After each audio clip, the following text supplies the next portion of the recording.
अस्सलाम वालेकुम guys, welcome to my YouTube channel Maple Light. क्या हाल है आप सब लोगों का? उम्मीद है आप सब लोग अच्छे होंगे और अपनी अपनी लाइफ को एंजॉय कर रहे होंगे।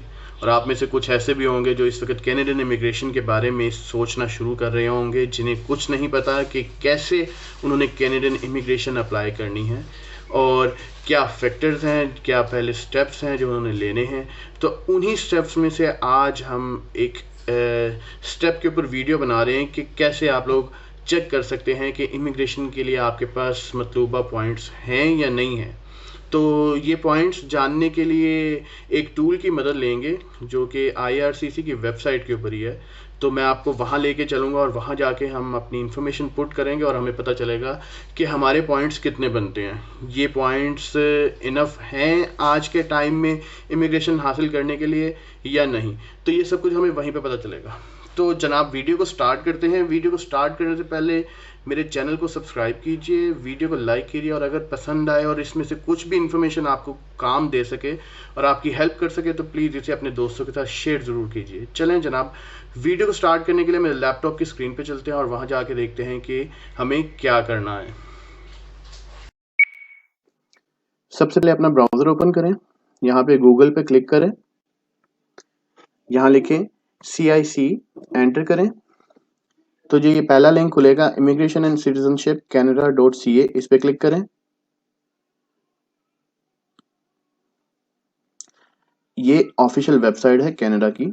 यहाँ पे आप नीचे आए, क्लिक करें इमिग्रेट के ऊपर, यहाँ पे नीचे आए एक्सप्रेस एंट्री पर क्लिक करें, क्योंकि हम एक्सप्रेस एंट्री के बारे में बात करें तो यहाँ पे क्लिक करेंगे। इसके बाद नीचे यहाँ पे ये इस तरह का पेज ओपन होगा। तो पहला जो चीज़ है वो ये है हाउ एक्सप्रेस एंट्री वर्क्स, यहाँ पे क्लिक करेंगे। ऐसा पेज आगे इसके बाद ओपन होगा। यहाँ पे ये 3 कैनेडियन इमिग्रेशन से रिलेटेड क्लासेस हैं। इसके बाद नीचे आए, स्टेप 1 है, स्टेप 2 है, स्टेप 2 है चेक योर स्कोर। यहाँ पे इस पोर्शन में हम इस पॉइंट पे क्लिक करेंगे, use the CRS tool to estimate your score. यहाँ पे एक बात बड़ी ज़रूरी है कि इस टूल को स्टार्ट करने से पहले आपको ये पता होना चाहिए कि आप एक्सप्रेस एंट्री प्रोग्राम्स के लिए एलिजिबल हैं या नहीं है। तो अपनी एलिजिबिलिटी चेक करने के लिए मेरी प्रीवियस वीडियो देखिए, मैंने उसमें ये तरीका बताया कि आपको कैसे पता चलेगा कि आप एलिजिबल हैं या नहीं है। अगर आप एलिजिबल हैं तो इस टूल को क्लिक कीजिए और आगे देखते हैं। फिर ये आगे ये पेज ओपन हुआ है, इसमें ये फैक्टर्स लिखे हुए हैं। इस पोर्शन में आपसे इन फैक्टर्स के बारे में क्वेश्चन होंगे। तो स्टार्ट करते हैं इस टूल को। पहला क्वेश्चन है what is your marital status. मेरे केस में मैं मैरिड हूँ। अगर आप सिंगल हैं तो आप अपने हिसाब से या जो भी आपका स्टेटस है आप उसी हिसाब से कीजिए। मैं मैरिड हूँ तो मैंने मैरिड पे किया। अब नेक्स्ट क्वेश्चन स्पाउस से रिलेटेड है कि जो आपका स्पाउस है वो कॉमन लॉ पार्टनर है वो सिटीजन है कनाडा का या परमानेंट रेजिडेंट है। तो मेरे केस में ऐसा कुछ नहीं है तो मैंने नो पे क्लिक किया है। नेक्स्ट क्वेश्चन है कि spouse or common law partner आपके साथ कनाडा आएगा या नहीं आएगा। तो मेरे केस में आएगा, आप अपने हिसाब से कीजिए। इसके बाद थर्ड क्वेश्चन है हाउ ओल्ड आर यू, आपने अपनी एज के बारे में बताना है। तो मैं क्लिक करता हूँ 28 ईयर्स ऑफ एज। आप यहाँ पे एक बात और बतानी इंपॉर्टेंट है कि जो एक्सप्रेस एंट्री में एज के पॉइंट्स जो हैं वो मैक्सिमम होते हैं 100। तो 100 जो एज के पॉइंट्स हैं वो 30 साल तक की एज तक मिलते हैं। अगर 30 साल के बाद अब 31 साल के हो गए हैं तो 95 होंगे और इसी तरह हर साल बढ़ने पर आपके 5 पॉइंट्स कम होते जाएंगे। तो 30 साल तक मुझे मैक्सिमम पॉइंट्स मिलेंगे, आप अपने हिसाब से देख लीजिएगा। इसके बाद नेक्स्ट क्वेश्चन है what is your level of education. तो मेरे केस में मुझे ECA जो है वो मास्टर्स मिला था। आप अपने हिसाब से देखिए कि आपको क्या मिलता है। ECA जो है वो है एजुकेशनल क्रीडेंशियल असेसमेंट। इसके बारे में भी मैं एक वीडियो बनाऊंगा कि ये कैसे कराते हैं, आप अपनी एजुकेशन को कैसे वैल्यूएट कराते हैं कैनेडियन एजुकेशनल एजेंसी से। तो आपको जो भी मिलेगा आपने वही लिखना है। मुझे मास्टर्स मिला था, मैं मास्टर्स लिखता हूँ। तो उसके बाद नेक्स्ट क्वेश्चन है have you earned a Canadian degree, diploma और सर्टिफिकेट। मेरे केस में मैं अभी तक कभी कनाडा गया ही नहीं, ना ही मेरे पास कोई ऐसी चीज़ है। तो मैं यहाँ पे क्लिक करूंगा नो पर। आप अपने हिसाब से कीजिए, जैसे आपको जो भी आपकी चीज़ें हैं आप उसी हिसाब से लिखिए। तो उसके बाद नेक्स्ट क्वेश्चन आपसे होगा वो लैंग्वेज के बारे में। मैंने अपनी प्रीवियस वीडियो में भी बताया था कि कनाडा की ऑफिशियल लैंग्वेज जो है वो इंग्लिश और फ्रेंच है। तो यहाँ पे इन्हीं दो लैंग्वेजेस के बारे में बात हो रही है। तो इसमें जो पहला क्वेश्चन है कि जी वो ये है कि जी आपका जो लैंग्वेज टेस्ट है वो 2 साल से ज़्यादा पुराना नहीं होना चाहिए।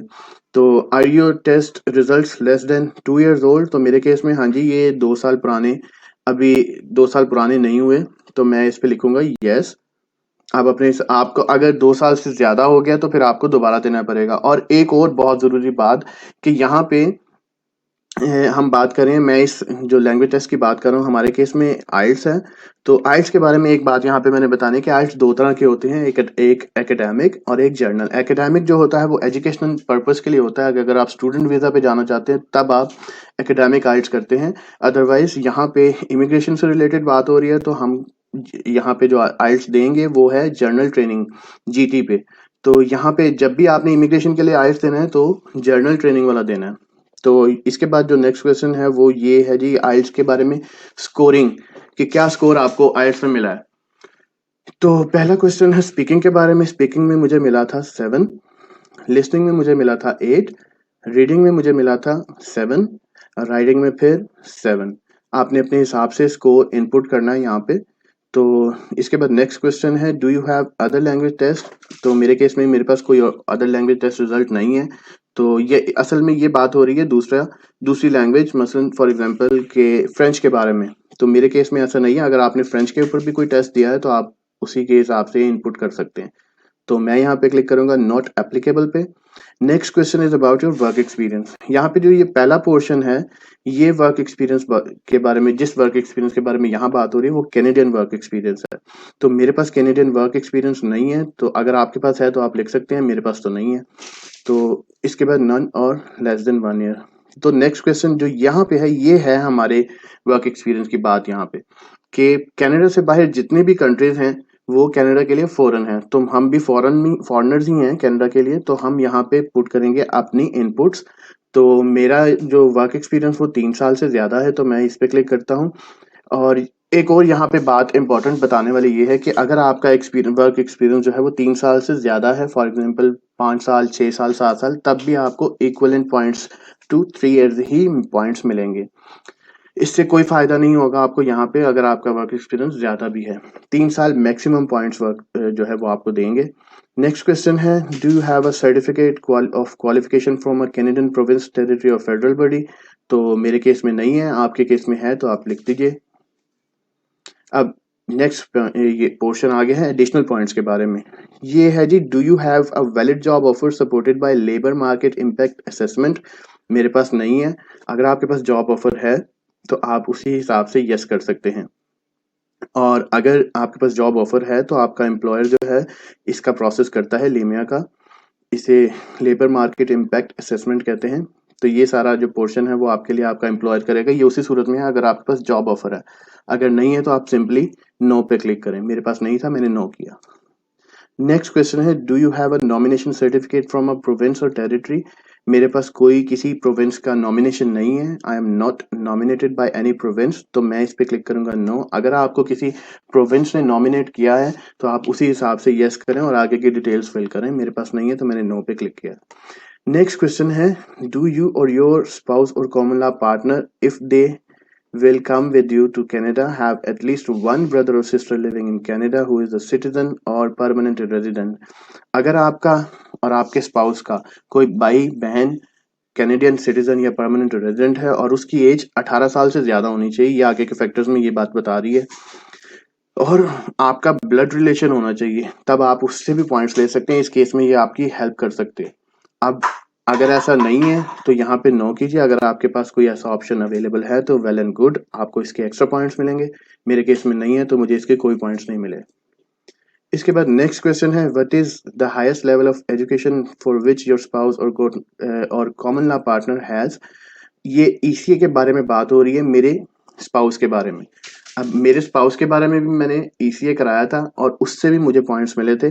तो ये बात अच्छी है, अगर आप अपने स्पाउस का भी ईसीए कराते हैं इससे आपका सीएर स्कोर और मजीद बढ़ेगा।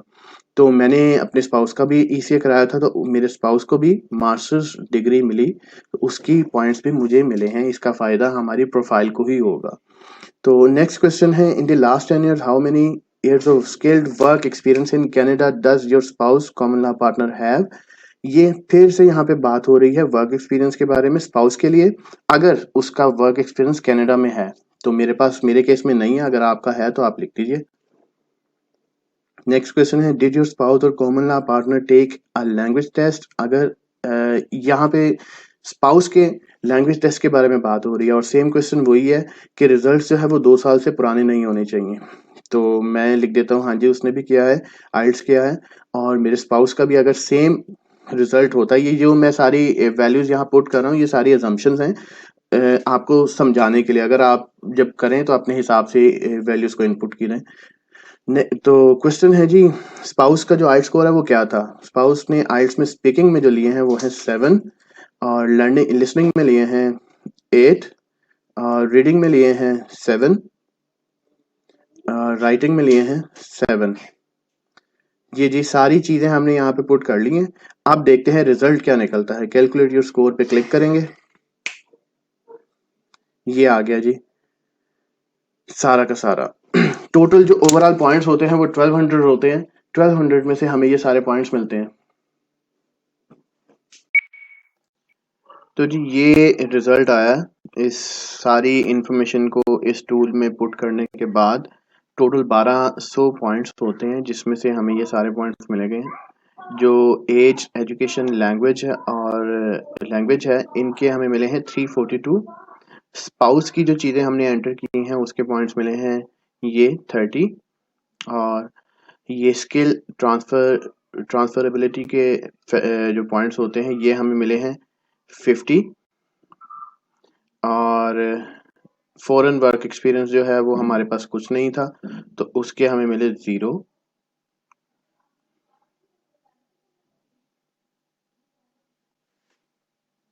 सॉरी, फॉरेन वर्क एक्सपीरियंस के जो हमें पॉइंट्स मिले हैं वो हैं 150 एंड 342 ऊपर वाले, ये वाले। तो ये टोटल मिला के हमारे बन गए हैं 472 पॉइंट्स, जो कि आजकल के हिसाब से बहुत अच्छे पॉइंट्स हैं।